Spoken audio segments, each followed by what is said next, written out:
Swayam Prabha. Digital India. Educated India.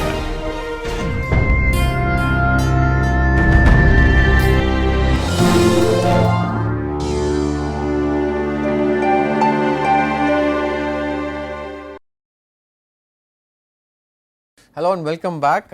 Here is we'll start off week 9 with a small introduction to some of the topics we'll be looking at.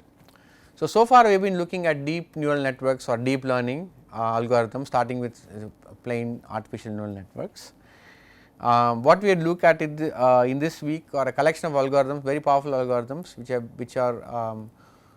have been used prior to this deep learning, what do you call deep learning era, which is last 5 to 8 years.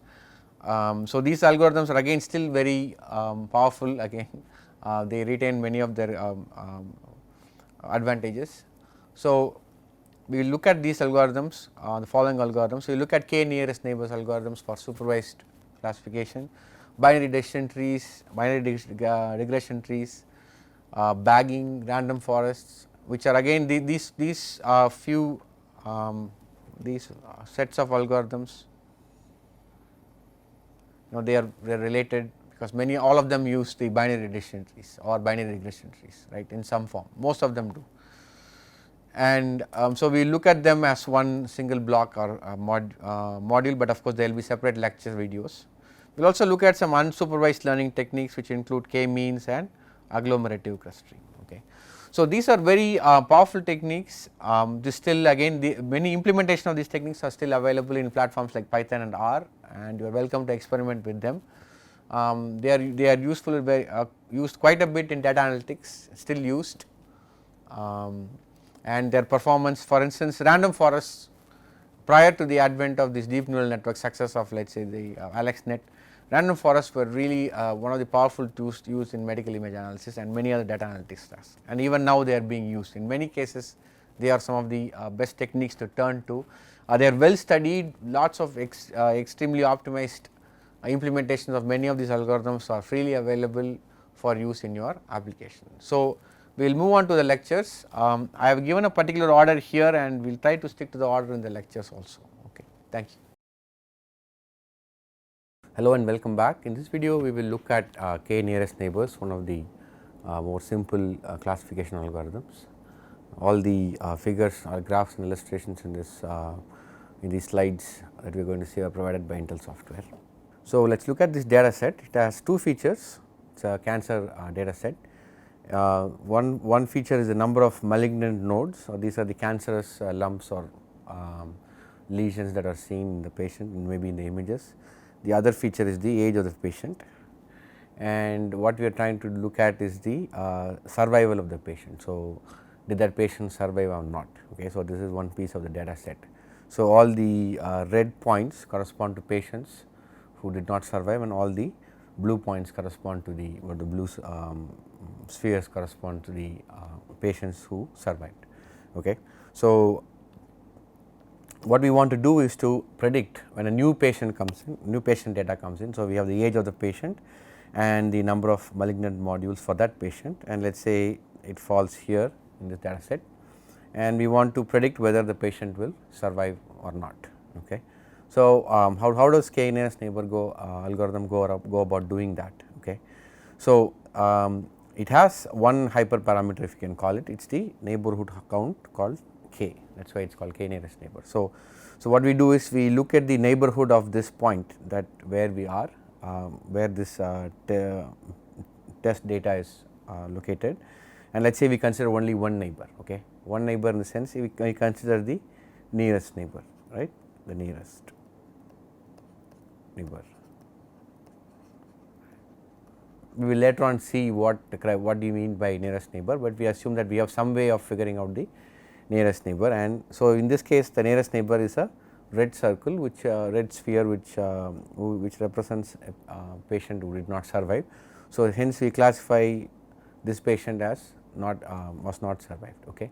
So this is when k equal to 1. So we can also see when k equal to 2 we have two points which are closest to it in some sense, and one of them is blue, the other is red. So then it is a tie, so it is difficult to classify it that way. Then we consider, let us say, 3 nearest neighbors, wherein 3 of the nearest neighbors, out of which 2 says that the patient will survive and 1 says the patient will not. So, then if we take the maximum vote, we take the majority vote, and then we can say that okay, the new data patient that came in indicates that the patient will survive. Okay. So, we can of course keep increasing the number of neighbors in this fashion, and in this case again when we consider 4 nearest neighbors, we will see that 3 out of the 4 points correspond to patients who survived. So, hence we can safely say that the patient will survive, I mean at least predict that the patient will survive. Okay. So, this is the basic algorithm. So, what we have are the 2 parameters, one is the k value which tells you how many points to consider. Here when you say points to consider, we are only looking at the training data points, right. So, we are given a data set which we consider as a training data set, and we will only look at when a new data point comes in, test data point comes in. When we say distance, we are looking at only distance to the points which are present in the training data. So, it is not like continuum, it only depends on how much training points you have. Okay. So, in that sense there are only 2 parameters here, one is the k, okay, and the other one is the distance metric. Okay. So, we will see how to choose k and what kind of distance metrics are typically used. Okay. So, we will consider the 2 extreme cases here, when we consider only one neighbor at a time and the other where we consider all the neighbors. When I say all, it means the entire training data set and not the continuum as the graph implies. Okay. So, now if we consider only one data point at a time, then what we do is we can see that if you look at this particular plot, there is a bunch of red points here which indicates the patient corresponding to patients who did not survive, a bunch of blue points here which correspond to patients that survive, and there is an odd blue and red data point here. So, what does this curve imply? So, this is the decision boundary.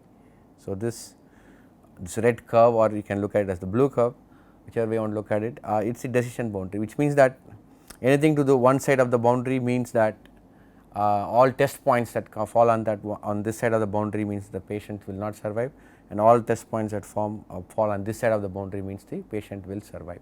So, it depends on, so we draw this boundary by looking at the distance to the first nearest neighbor. Okay.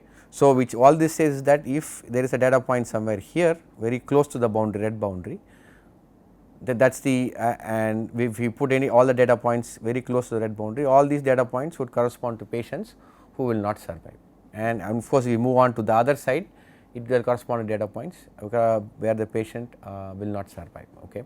So, we can actually construct this particular decision boundary by changing the number of nearest neighbors. So, what will happen if we consider all the data points, in the sense instead of considering one neighbor, we consider let us say in this case this has about I think close 30 odd points. Okay. And we consider all the 30 points as neighbors and then see. If we do that, then by virtue of there being more patients in the data set who survived than those who did not survive, any point you throw in will be any data point corresponding to a patient thrown in will give the result that the patient will survive. Okay. So, this is a parameter that we will have to learn to tune. Okay. So, this is the extreme cases, k equal to 1, we are considering only one neighbor at a time. Again remember, when I say neighbor, we are only talking about the training data points that are made available to you. So, now the question is, how do we choose this k, right. So, then that is solved by splitting your data into training, validation and testing. So, maybe in the ratio 70, 20% and 10% of your data. Okay. So, based on their performance in the validation data for a particular choice of k, you can then decide on that, choose that k. So, for instance, you can vary k given your split of your training data set, you can vary the value of k, maybe you can go from 1 to maybe 10 or 100, whichever, depending on the size of your data set, and find out for the k value for which you get very good performance on your validation data set, and of course, you can go ahead and do the testing on it. The other technique would be to try out n-fold cross validation.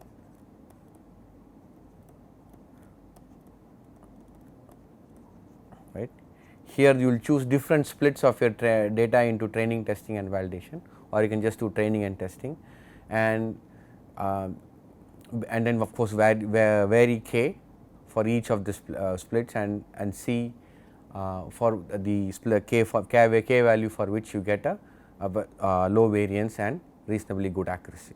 So, this is your standard way of making sure that you do not overfit. Okay. So, because it is very easy to overfit with k nearest neighbors, like we saw here, we just do k equal to 1, you can get a very sharp boundary, but of course, most data that means that you will be overfitting. So, by splitting your data into training, validation and testing, you can figure out the value of k using your validation data set, or by doing n-fold cross validation, and for every fold you can try out different values of k and find out the value of k for which you get low variance and reasonably high accuracy. So, this is of course a very simple method in the sense that you do not actually do any training. I mean, there is you just load all the data into memory. That is of course a problem when the data size becomes very large. So, you would consider all the data points at the same time, that is of course, you may after you split it into training, testing and validation, and then you just find out the nearest neighbor. Okay. So, one more thing to clarify is what do you mean by nearest neighbor. So, typically we will use the Euclidean distance. So, in this case, let us say we have these two features, number of malignant nodes and age. So, if you want to figure out a distance between your test data point and one of the training data points, you just have to calculate the difference between the feature values, square them and add them, take the square root. Of course, now of course, remember that when we do this, we have to make sure that we do data normalization.